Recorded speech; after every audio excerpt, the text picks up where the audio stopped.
notre cher et beau pays, le Cameroun. C'est un message de Royal FM, la radio des auditeurs.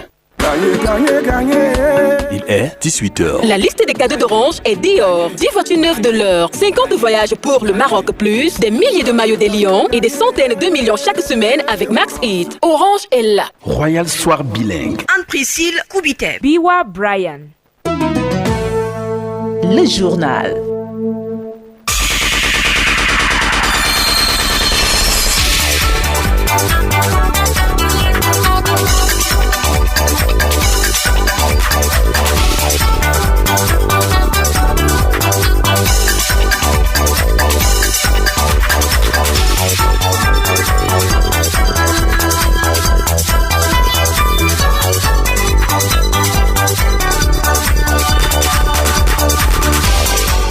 Mesdames, messieurs, bienvenue aux 18h sur Royal FM.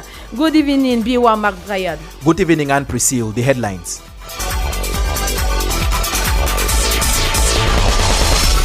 Le complexe hospitalier La Mamu renouvelle son engagement en faveur de la santé de ses patients. Une campagne de dépistage et de prévention du cancer de la prostate est organisée en son sein dans le cadre des activités du mois de novembre bleu. Et puis, insalubrité dans la cité capitale, les édifices publics ne font pas l'exception entre accumulation des déchets et délabrement des bâtiments. La situation inquiète l'opinion publique.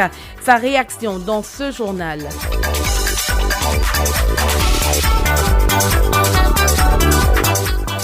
Break the silence and end violence is the theme under which Cameroon joined the rest of the world today, November 25th, to commemorate the International Day for the Elimination of Violence Against Women. An in-depth report with a gender activist in today's newscast. Stay with us. Royal Soir, première partie. Anne-Priscille Koubité. Bonsoir à tous. Ouvrons ce journal en santé dans le cadre de Novembre Bleu, un mois traditionnellement dédié à la sensibilisation sur les problématiques de santé masculine. Le complexe hospitalier La Mamu renouvelle son engagement en faveur de la santé de ses patients en mettant l'accent sur les causes, le dépistage et la prévention du cancer de la prostate. Voici le reportage de notre reporter Bertrand Bois. Le mois de novembre se profile comme un moment d'engagement significatif en faveur de la sensibilisation et de la prévention des cancers masculins. Cette période est spécialement dédiée à éduquer et à mobiliser les hommes autour de l'importance cruciale de se faire dépister.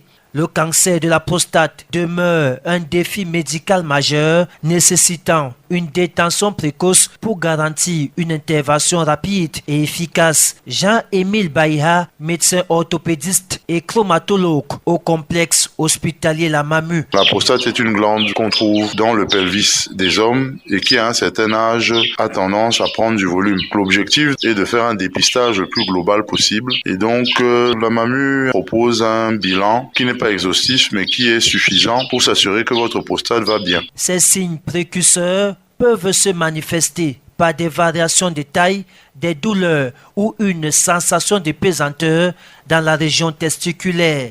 Néanmoins, à La Mamu, on est paré. Nous avons donc un urologue sur place qui va pouvoir, avec ses examens, s'enquérir de l'état de tous les hommes qui vont venir à La Mamu et donc pourra leur proposer aussi un suivi à court, moyen et long terme. Le traitement du cancer de la prostate n'est pas toujours évident en Afrique en général et en particulier au Cameroun. La chirurgie qui parfois on vous propose de vous enlever les testicules. En Afrique, c'est quelque chose qui est difficile à accepter. Souvent psychologiquement, le malade est très perturbé par cette annonce-là. Il a l'impression de perdre sa masculinité. On doit supprimer l'alimentation en supprimant l'apport de testostérone. Et à côté de ça, il y a tout un protocole de chimiothérapie qui peut s'ajouter. En cette période dédiée au dépistage, les hommes âgés de plus de 50 ans ainsi que ceux présentant des facteurs de risque sont fortement attendus, comme le martèle Jean-Émile Baïha, médecin orthopédiste et chromatologue au complexe hospitalier La Mamu. Nous continuons à accueillir tout le monde, tous les jours, 24 heures sur 24, 7 jours sur 7. Quelle que soit votre pathologie, venez nous voir, nous ferons tout pour vous prendre en charge de la meilleure des manières. Précisons que, selon l'Organisation mondiale de la santé, le cancer de la prostate reste l'un des cancers les plus fréquents chez les hommes.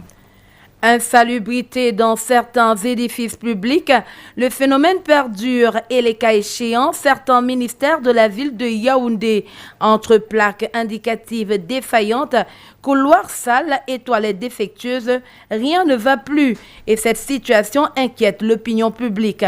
Dorine Bimi, reportage. Si les aspects aussi importants sont négligés, les visages désolants de nos départements ministériels, il en va de s'inquiéter. Le manque d'entretien général est figurant d'état d'immondices d'ordures stockées dans un coin, des toilettes inexistantes et quand on fait allusion à ce qui peut nous servir d'ascenseur, le nombre de personnes pour certains ministères, mais pour d'autres inexistant. Un événement moins satisfaisant pour certains citoyens qui implorent avoir un regard. C'est pas une bonne chose, mais c'est quelque chose sur lequel on doit mettre un accent parce qu'il y va de la santé mentale et aussi de la vue globale de la société. C'est déplorable et décevant. Vous voyez, ça donne une mauvaise image de l'entretien des agences publiques du pays. Dans un ministère, tu vois que c'est sale, les gens ne veulent pas faire la propreté et tu vois qu'il y a des gens qui reviennent même, ils ajoutent même encore la saleté au-dessus.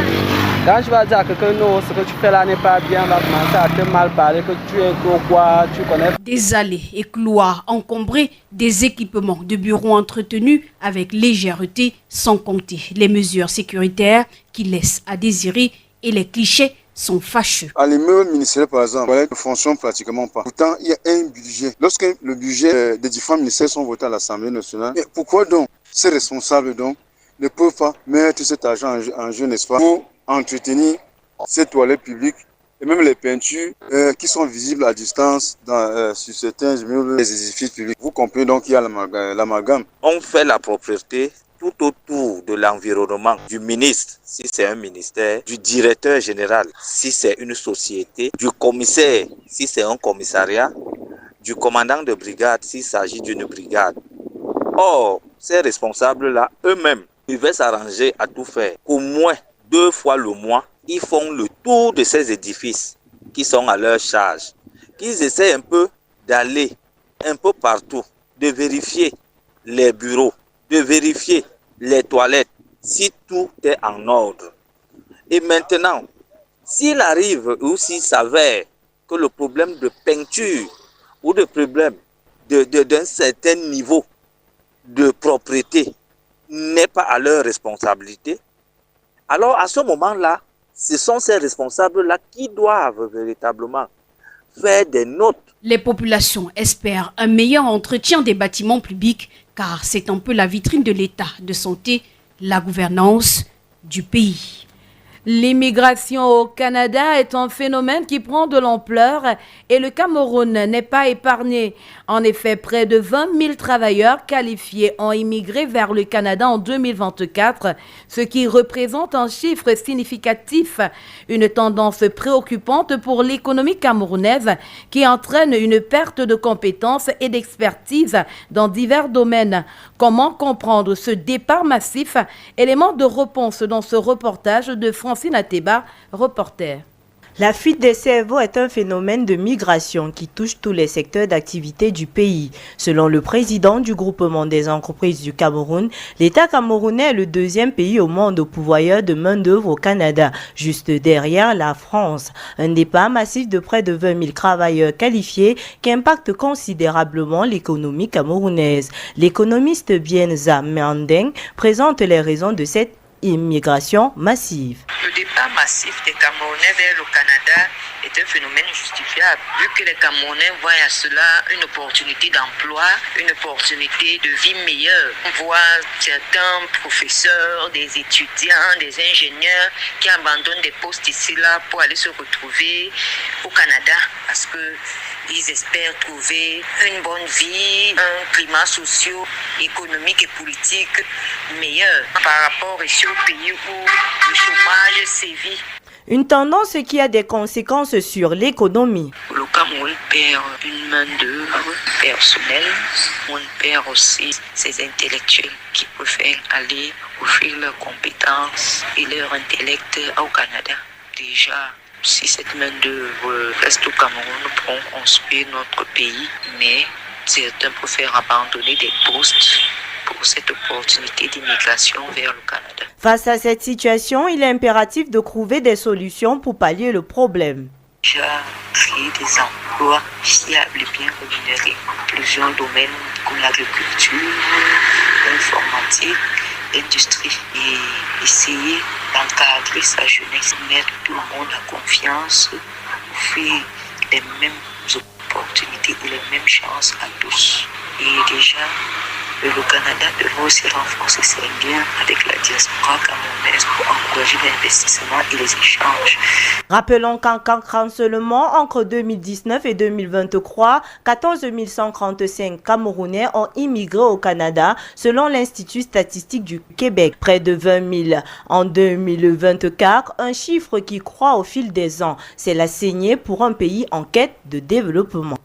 Protection des droits de l'homme, comment renforcer les capacités des membres du personnel, des administrations publiques et des acteurs non étatiques régulièrement en contact avec les réfugiés, les déplacés internes et les apatrides en améliorant leur connaissance sur les notions juridiques fondamentales. La question est au centre d'un conclave de 3 jours qui mobilise les experts de la Commission des droits de l'homme du Cameroun et du Haut-Commissariat des Nations Unies pour les réfugiés. Enjeux et contexte des travaux, Jean-Marie Anaba, éditorialiste et chef d'ex-politique à Royal FM. Les personnes déplacées de force, dont la majorité reste des femmes et des enfants, font face à de nombreux défis au Cameroun, notamment la précarité financière, les difficultés financières et socio-sanitaires, de même que la limitation de leur liberté de circulation en raison des obstacles liés à l'obtention des documents officiels. Une situation préoccupante pour le Haut-Commissariat des Nations Unies pour les réfugiés. Jérôme Sébastien Franck Merlin, représentant adjoint HCR. Et cette protection, c'est d'assurer vraiment le droit de la liberté de mouvement de ces personnes, que ces personnes aient le droit d'accès à l'éducation, l'accès à des abris, l'accès au travail, l'accès également au rapatriement volontaire pour ceux qui le souhaitent, si les conditions le permettent dans leur pays d'origine pour ce qui est des réfugiés. Les travaux de Yaoundé, conjointement organisés avec la Commission des droits de l'homme du Cameroun, mobilisent une 60aine d'acteurs étatiques et non étatiques dont les capacités seront renforcées sur le respect du cadre normatif en matière d'assistance humanitaire. Vous le voyez aujourd'hui, une très forte représentation et représentativité des différents acteurs qui interviennent au jour le jour pour la protection des personnes déplacées de force, que ce soit le secteur judiciaire avec la présence de magistrats, la police, le secteur pénitentiaire, la société civile qui joue un rôle extrêmement important. En ouvrant ces travaux qui mettront 3 jours, le vice-président de la Commission des droits de l'homme du Cameroun, Raphaël Galega-Gana, a souhaité que le cadre juridique de la promotion et de la protection des personnes déplacées de force et des apatrides soit vulgarisé et approprié par les participants. Seconde conférence semestrielle des gouverneurs de région au titre de l'année 2025. Les travaux relatifs ont eu pour cadre l'hôtel de ville de Yaoundé sous le thème « Autorité administrative et maintien de l'ordre en période post-électorale ».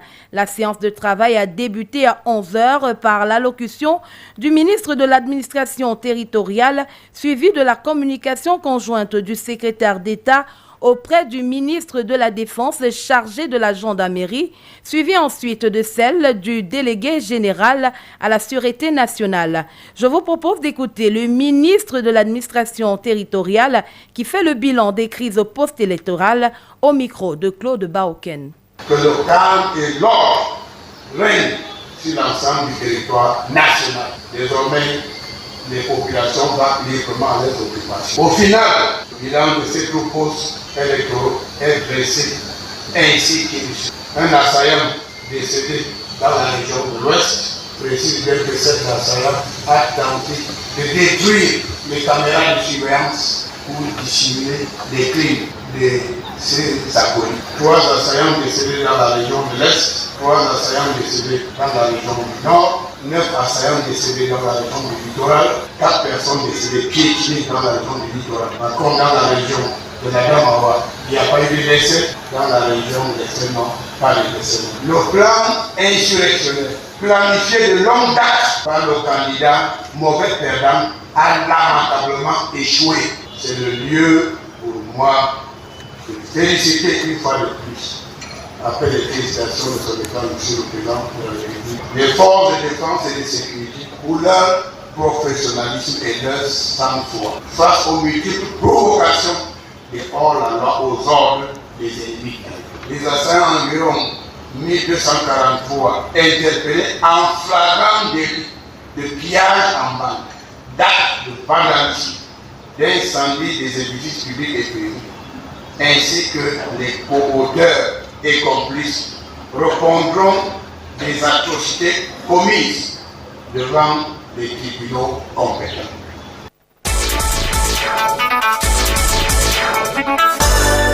La page internationale. Au Soudan, les forces de soutien rapide SFR ont annoncé hier une trêve humanitaire de 3 mois dans la guerre contre l'armée régulière. Cette annonce intervient 24 heures après le rejet par l'armée d'une proposition internationale de cessez-le-feu. Le conflit entre les deux entités a éclaté en avril 2023. Il est à l'origine de millions de déplacés, de dizaines de milliers de morts et de la situation de famine générale au Soudan. Et puis sans transition en sport, la Ligue européenne des champions de football se poursuit ce soir. Voici quelques affiches au programme. Ajax contre Benfica, Chelsea contre Barcelone, Naples contre Karabakh et enfin Marseille contre Newcastle.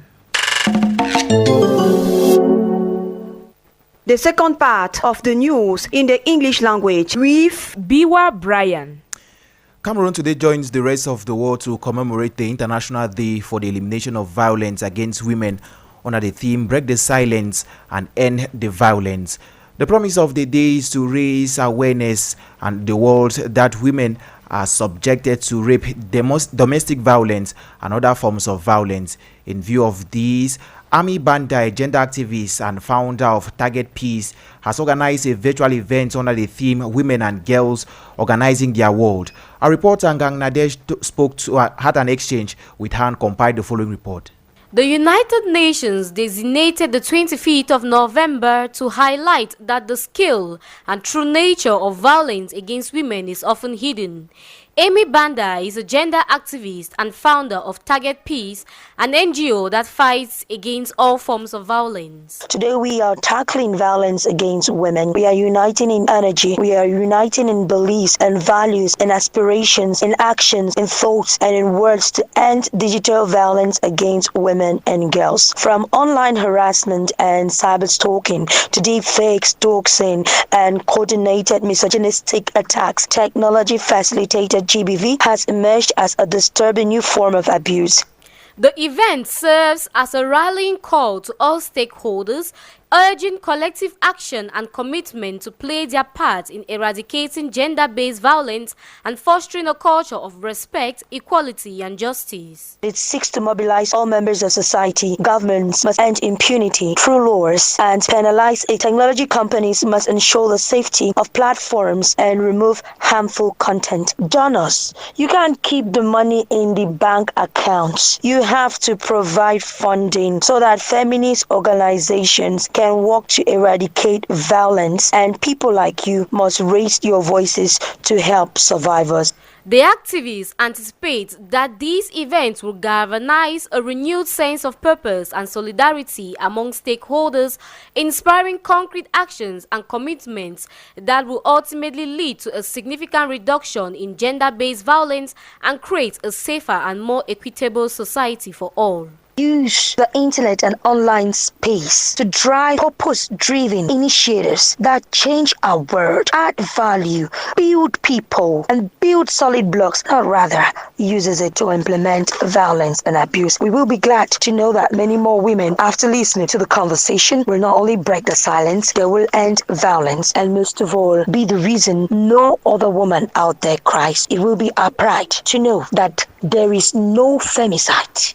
Amy Banda concludes with a powerful call to action as she urges all parties to unite and collaborate in the fight against gender-based violence. We focus in online, but we cannot overemphasize the importance of touching the other aspects of violence, robbing the woman of her dignity, her integrity, and her credibility. The Ubuntu spirit is one we also champion, because alone we can't go far. Together we break the barriers. Together we build solid blocks. Together we build the bridges here which other generations will cross over, uplifting the same values, beliefs, and aspirations. Statistics show that 38% of women have experienced online violence and 85% have witnessed digital violence. 67% of women who have reported these tactics admit that misinformation and defamation are the most prevalent forms of online violence against women and girls. 90 to 95% of online deepfakes are non-consensual pornographic images, and 73% of women journalists experience online violence, with 20% reporting offline attacks connected to online violence. Administrative authorities and maintenance of law and order in the post-election period is a theme under which the second biannual conference of governors opened today under the chairmanship of Territorial Administration Minister Paula Tanganji. While addressing the 10 governors, Minister Tanganji disclosed a significant crackdown on the post-electoral violence. He announced that a total of 1,243 suspects have been apprehended for crimes including gang looting, vandalism, and arson.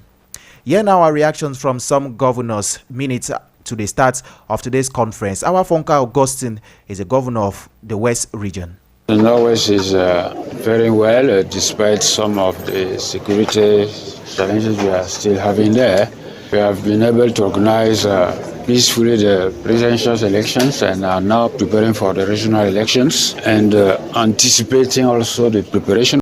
Actually, my region was affected by post-electoral violence, and we registered this particularly in Banka, Bafa, Cham, to a lesser extent at Buda and Bafusam. As at today, I would like to let you know that calm has returned. People are going about their activities peacefully in all the domains. The business persons are back to work, back to business. The farmers are back to their farms, and the other workers are back to their respective places of work. Calm has returned, and all activities are going on peacefully. And we're looking forward towards end-of-year activities in peace, and equally preparing for the regional council election, which are coming up in a few days' time. So I think that is globally the atmosphere that reigns in the West region as at today.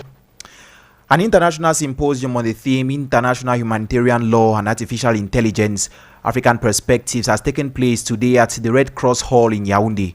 The initiative, which is spearheaded by the regional delegation of the International Committee of the Red Cross and the University of Yaoundé, took place in the presence of the Minister of Post and Telecommunications, Minette Libom Liliken.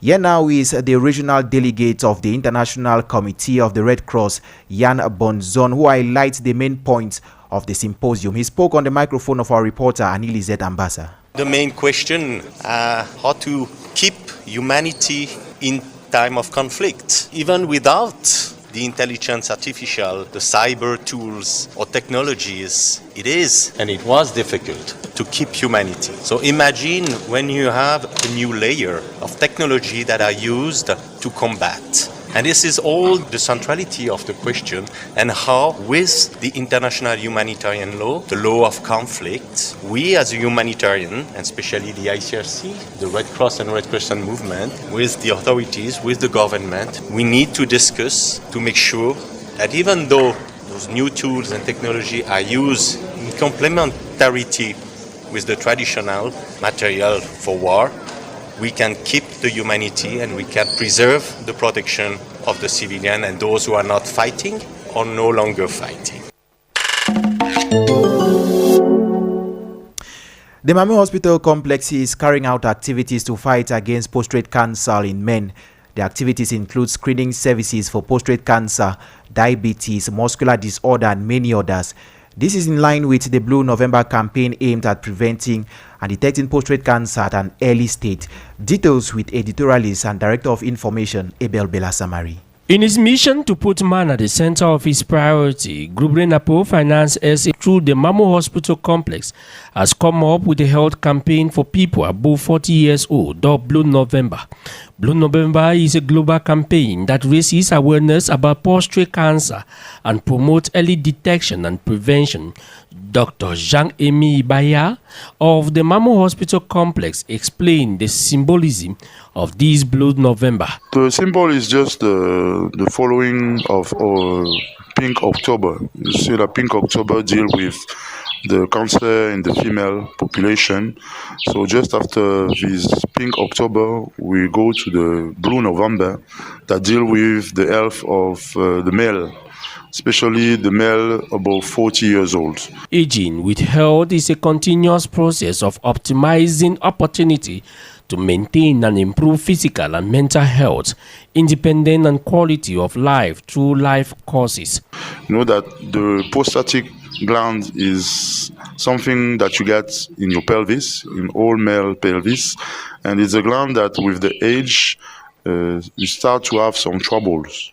And you're supposed to look after your prostatic antigens. So you have to do blood tests. You call that prostatic specific antigens. It's a blood test that you have to do every year to be sure that you have a properly function of your gland, of your prostatic gland. The Mamo Hospital Complex from the 1st to the 30th of November 2025 have been offering a range of screening services for prostate cancer, as Dr. Jean-Emile Baya explained. We propose you a follow-up. As I told you, it's a prostatic gland. It's something that can be damaged with your age. So you have to take care of it every year. So we have a special invoice for people who want to deal with the prostatic troubles. We have physicians that specialize in this field. Dr. Jean-Emile Baya goes further in his explanation. So you can come to the complex, we do blood tests, as I told you, and we do an echography of your prostatic gland to make sure that everything is okay. And after that, you will be sent to the urologist that can do consultation. Take your weight, take your height, make sure that you're healthy, make sure that everything is okay, and she has to propose you a follow-up, short-term, mid-term, long-term follow-up to make sure that you will be okay.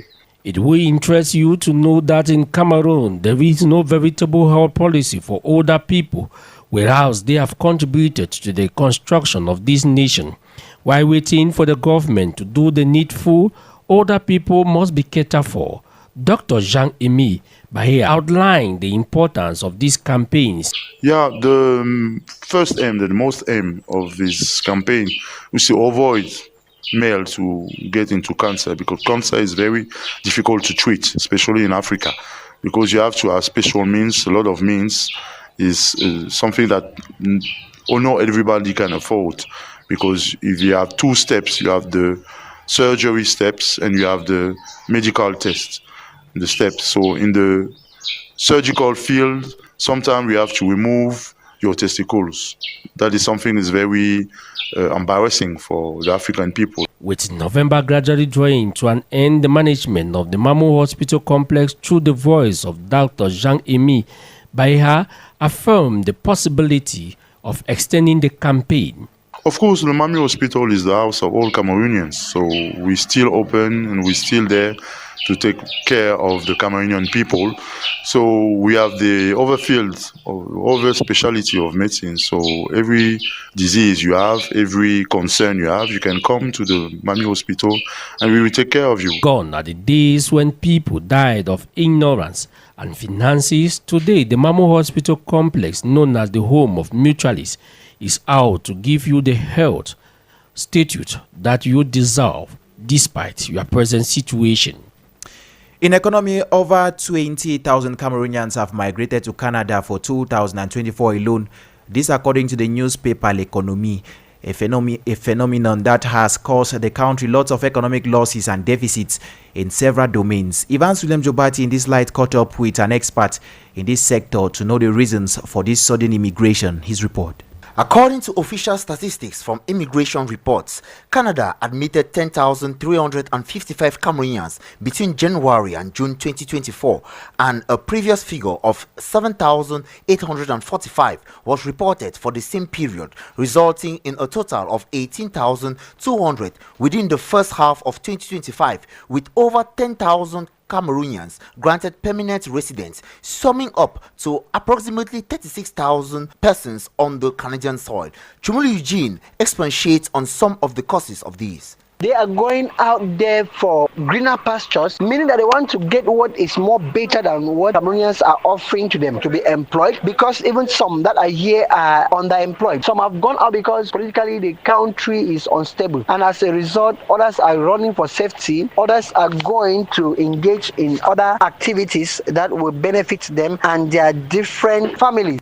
And talking about the effects, the economic teacher highlights the fall in the working force among other impacts. It is not only on the political aspect of it. Others are going to carry out investment activities in those areas. They are businessmen and they see businesses more profitable in those areas because of a reduction in taxes as compared to that of Cameroonians. Tax rates in Cameroon are very high and it discourages many people from investing and carry out activities in Cameroon.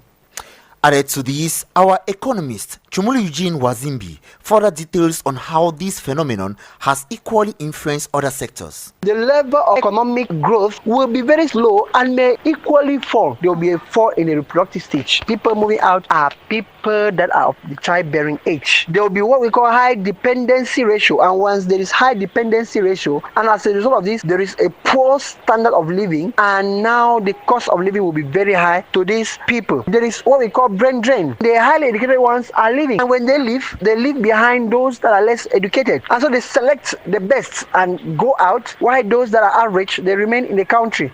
Going by the September release of Immigration, Refugees and Citizenship Canada, Cameroon is ahead of Nigeria and Eritrea, with the most residents in the northern American country, and the immigration of skilled professionals in key sectors such as health and education denoted as alarming.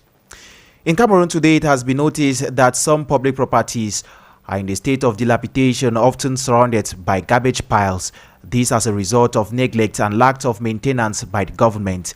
Cameroonians have been reacting to this phenomenon, which taints the country's image. Our reporter Glory Ngange compiled their reactions in this report. Public spaces like roads, squares, and even state-owned edifices are often found in deplorable states, a phenomenon that citizens strongly condemn.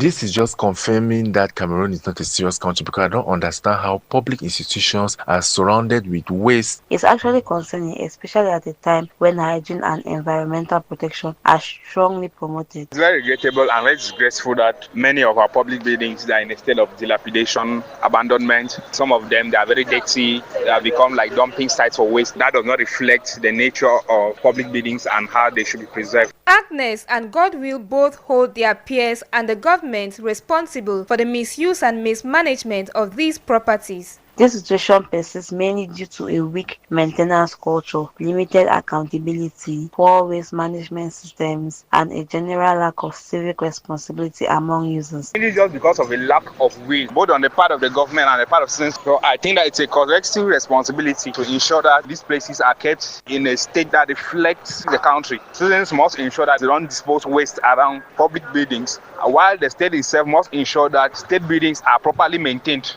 Hussein, on his part, highlights some methods that can be implemented to ensure the maintenance of public assets. At least they should engage, even if after 2 days, personnel that are going to keep the surrounding clean. Izakam is already there for us, though they are not even coming at every moment. We're unable to keep our quarters clean, but at least public institutions should be clean, because that is what sells the country. The prevalence of waste and dilapidation in these government properties undermines efforts to promote hygiene and public health, reflecting a crucial societal problem.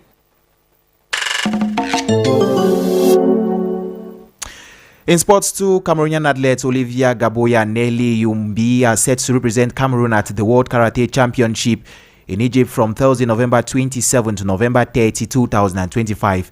The athletes secured their spots at the African Karate Championship in Abuja, Nigeria, where they grabbed a gold and a bronze medal in the competition.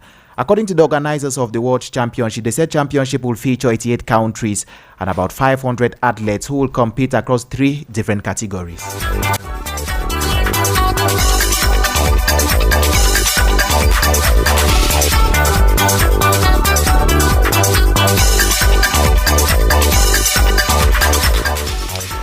And yes, where we dot it for today's edition of the 6 p.m. Bilingual News over Reality 8.4 FM. The news was successful thanks to technical assistance from Remiwade Kumi. Alenkwekam took care of the cameras for production assistant Jeffrey Tachum and Claude Bauken. Script editing Olivier Ndemaipo and Glory Ngange. Editorial coaching Abel Belasama. Coordination we had from the station's manager Roger Kiek. For general supervision, the Reverend Pastor Bisai Emmanuel Noel. The news was a co-presentation of myself, Biwa Brand, flanked by Anne-Priscille Kobiteb. Il est déjà dans ce studio. Lui, c'est le duc Roger Kiek. Bonsoir. Je vous dis bonsoir, Anne-Priscille Kobiteb.